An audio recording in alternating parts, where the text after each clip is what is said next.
오늘 복된 주일 하나님께서 우리에게 주시는 말씀은 로마서 사도행전 28장 11절로 15절까지의 말씀입니다.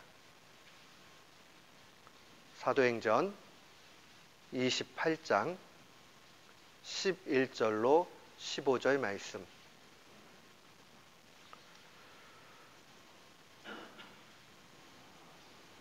오늘 복된 주일 하나님께서 우리에게 주시는 말씀은 사도행전 28장 11절로 15절까지의 말씀입니다. 우리 같은 마음으로 주의 말씀 봉독토록 합니다. 석 달 후에 그 섬에서 과동한 알렉산드리아 배를 우리가 타고 떠나니 그 배의 기호는 디오스쿠로라. 수라구다에 대고 사흘 있다가 거기서 둘러가서 레기온에 이르러 하루를 지난 후 남풍이 일어나므로 이튿날 보디오에 이르러 거기서 형제를 만나 저희의 청함을 받아 이레를 함께 유하다가 로마로 가니라. 거기 형제들이 우리 소식을 듣고 아비오 저자와 삼관까지 맞으러 오니 바울이 저희를 보고 하나님께 살해하고 담대한 마음을 얻으니라. 아멘. 저는 오늘 본문 말씀 사도행전 15장 11절로 15절 말씀을 통해서 신앙의 담대함은 어디서 오는가 라는 제목으로 주의 말씀을 선포하도록 하겠습니다. 성경 속에는 하나님의 사람들이 등장을 합니다. 그 하나님의 사람들은 한결같이 아주 공통적인 그러한 중심을 가지고 있습니다. 그것은 바로 세상을 향해서 담대하다는 사실입니다. 당당하고 이렇게 쪼그라들이지 않고 정말 무언가 이 사람은 가지고 있는 듯이 아주 당당하게 살아가는 모습을 보게 됩니다. 세상을 향해서 맞설 줄 아는 사람입니다.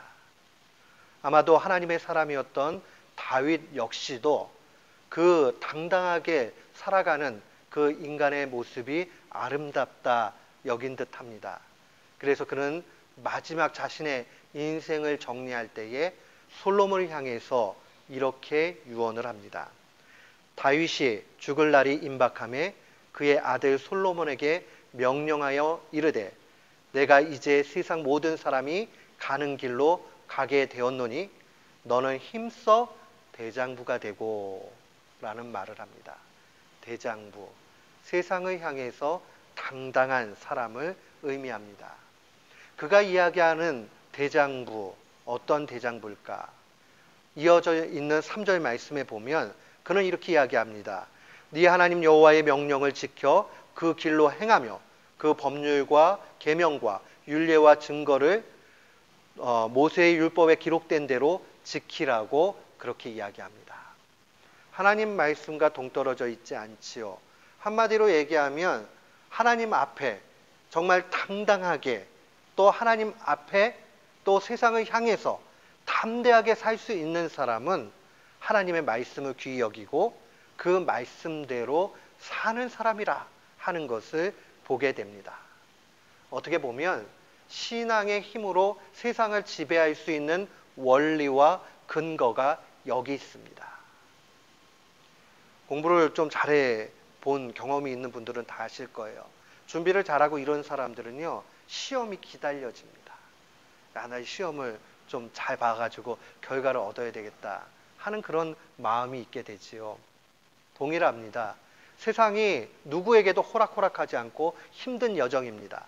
그러나 하나님 말씀으로 무장되어 있고 또 준비되어 있는 사람은 어려움이 있고 또 힘든 그런 일들을 만나지만은 세상을 향해서 쪼그라드리는 것이 아니라 오히려 세상을 향해서 담대하게 세상이 우리를 바라보고 쪼그라지도록 그렇게 만드는 사람이라 하는 것을 볼 수 있습니다. 오늘 본문 말씀의 15절 말씀도 보면 바울이 저희를 보고 하나님께 살해했다는 말은 감사했다는 얘기예요. 하나님 앞에 감사 기도 드렸다는 얘기겠지요. 감사하고 담대한 마음을 얻었다라고 증거합니다. 담대함, 신앙의 담대함. 바울이 지금 재판받으러 가는 것이고 그는 끝을 알아요. 재판받으면 순교할 수밖에 없다는 사실을 그는 압니다. 죽음을 앞두고 있습니다. 그럼에도 불구하고 그가 담대할 수 있었던 근거가 무엇이겠습니까?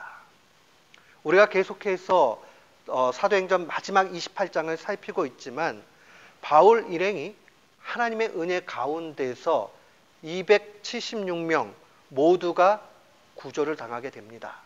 실제 유라굴로 광풍에 의해서 완전히 다 배가 완파되고 나서 그들이 다 물속에 둥둥 떠 있는데 하나님의 은혜 가운데서 그들을 한 섬으로 이끌어 가시죠. 멜리데 섬에 안착을 하게 됩니다. 거기서 대략 오늘 본문 11절에 나와 있는 대로 3개월 정도를 그곳에 있게 됩니다. 한국 개역 성경에는 과동했다라는 말을 사용해요. 굉장히 어려운 말이에요. 과자는 지나갈 과자고 동자는 겨울 동자입니다. 그래서 과동했다는 말은 겨울이 지나갔다 이런 얘기죠. 그곳에 3개월을 머물면서 있었던 그런 찰나입니다. 그리고 아마 대략적으로 2월 10일 정도, 그러니까 굉장히 추운 기간이죠. 그곳에서 겨울을 지나게 됩니다. 그리고 나서 거기에서 알렉산드리아 호를 타고는 다시 로마로 가게 됩니다. 근데 여기서 우리가 조금 성경을 자세히 읽으신 분들은 이해가 가겠지만 알렉산드리아호 하면 내심 마음에 생각이 드는 부분이 있습니다. 앞선 한 장으로 넘어가면 27장 6절 말씀을 한번 보십시오. 27장 6절 말씀에 보면 거기 백부장이 이탈리아를 얘기합니다. 이탈리아로 가려 하는 알렉산드리아 배를 만나 우리가 오르게 되었다라고 얘기합니다. 그러니까 완파된 배의 이름이 알렉산드리아 호예요. 그런데 지금 멜리데 섬에 3개월 전에 이미 와서 지나고 있던 그 배의 이름도 동일한 배라는 것을 보게 됩니다. 알렉산드리아 호가 왜 그렇게 중요하냐? 실은 이 배는 쌍둥이 배였습니다. 성경은요, 쓸데없는 것을 기록할 이유가 없고 기록되어 있다고 그러면 좀 깊이 볼 필요가 있습니다. 오늘 11절 말씀에 보면 석 달 후에 그 섬에서 과동한 겨울을 지난 알렉산드리아 배를 우리가 타고 떠나니 그 배 기호라는 것은 뱃머리에다가 이 장식을 해가지고 이 배가 어떤 배다 하는 것을 알려줍니다.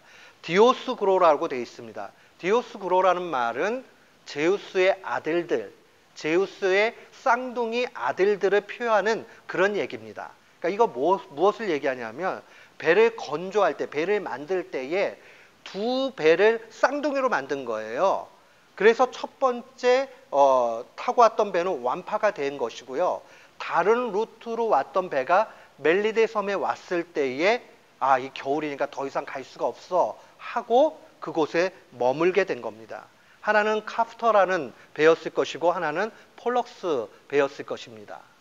둘 중에 어떤 배가 완파가 되고 어떤 배가 남았는지는 알 길은 없지만 쌍둥이 배 중에 하나는 없어지고 하나는 여전히 거기에 있다는 겁니다. 여기서 우리는 깊이 생각을 해봐야 됩니다. 우리는 그런 생각할 때가 있어요. 야, 하나님이 로마로 갈 것 같으면 빨리 로마로 가게 해가지고 하나님의 일을 하시면 되지 무엇 때문에 이렇게 하셔야 되는가? 이 사실 속에서 우리가 알 수 있는 것은 하나님께서 분명히 특별한 은혜 가운데서 쌍둥이 배를 건조하게 만드시는 이유가 있다는 사실입니다. 하나님은 정말 우리가 보지 못하는, 알지 못하는 곳에서 하나님의 일을 이끌어 가십니다. 하나님의 특별한 섭리가 있는 거지요. 그게 바로 쌍둥이 배를 만들고 계신 하나님의 손입니다. 우리 하나님의 섭리를 이야기할 때에 providence라는 말을 사용합니다. pro라는 말은 앞을 뜻하는 얘기고요. 이게 원래는 vision이라는 말을 사용한 거예요. vision은 본다는 거죠. 하나님이 섭리하셨다는 말은 간섭하는 원리, 이거를 줄임말이 섭리잖아요. 하나님이 우리를 섭리하실 때는요, 그냥 대충 하시는 게 아니에요. 치밀한 계획 가운데 하나님이 앞을 내다보시고 하나님의 방법으로 이끌어 가십니다.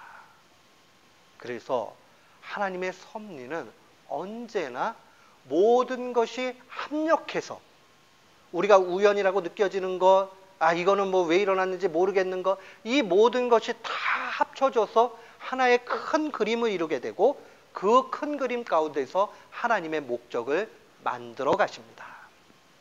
그렇기 때문에 우리는 하나님의 섭리를 생각하면 항상 두 가지를 기억을 해야 됩니다.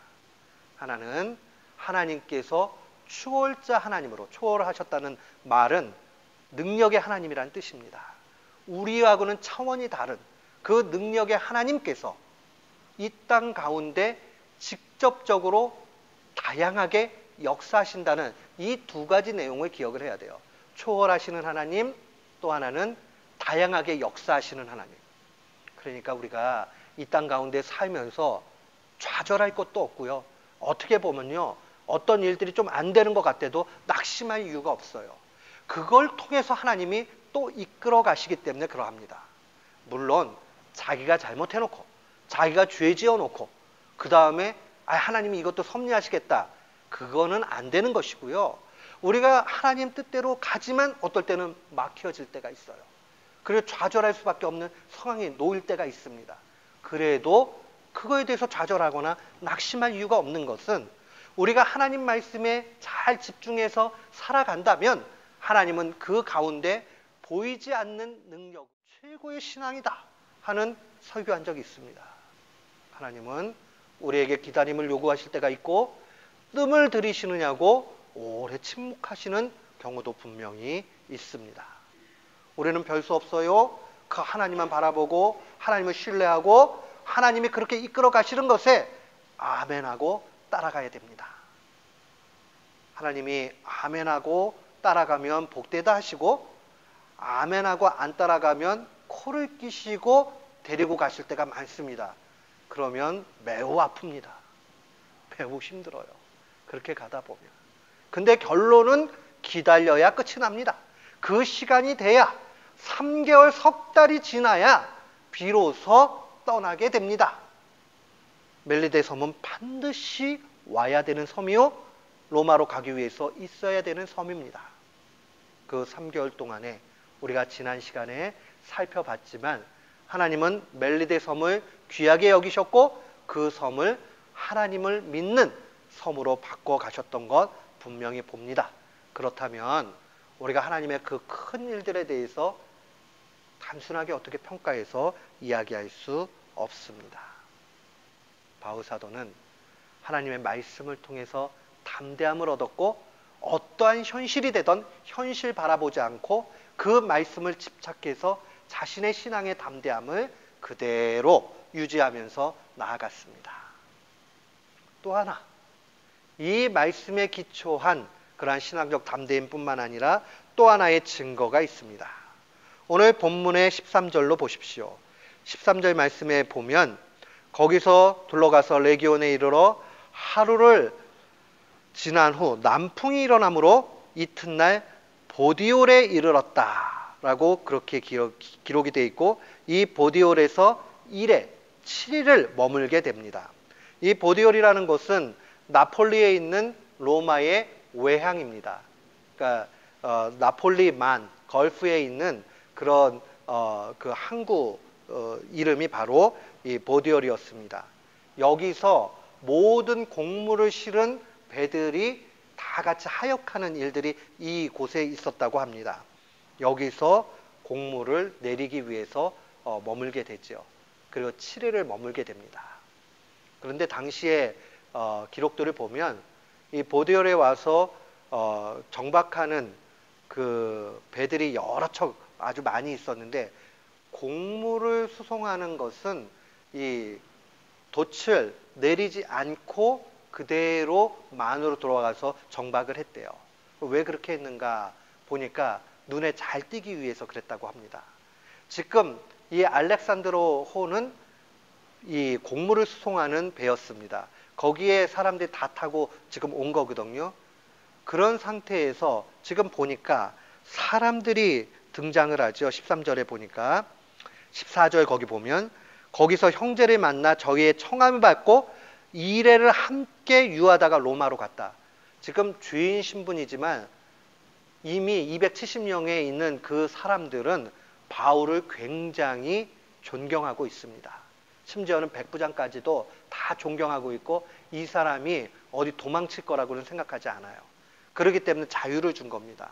그리고 바울 일행이 온다는 소식을 들었던 이미 그 보디얼 지역에 있었던 먼저 복음을 믿었던 형제들이 있었던 거예요. 이 형제들이 바울을 만나게 됩니다. 그걸 7일 동안 같이 있었죠. 같이 있어서 뭐 했을까요? 과연 모여가지고 뭐 했을까요? 그들이 뭐 했겠습니까? 모여서 오늘 우리 말로 하면 부흥 집회하지 않았겠어요? 모여가지고 기도하고 말씀 보고 성도의 교제 나누고 바울 죽으러 가는데 그 과정들 속에서 이 형제들을 통해서 큰 힘을 얻게 되는 겁니다. 우리가요, 신앙적 담대함은 어디서 두 번째로 나타나느냐? 믿음의 형제들과의 교제를 통해서 분명히 나타납니다. 여러분, 이방 종교의 도덕금과 우리의 신앙의 차이는 무엇이냐면 이방 종교의 도덕금은 대부분 혼자 닦습니다. 그래서 돌을 닦는다 하면 어딘가 동떨어진 곳, 세속과 끊어진 곳 이런 데 가가지고 수행을 하는 것으로 보통 들어갑니다.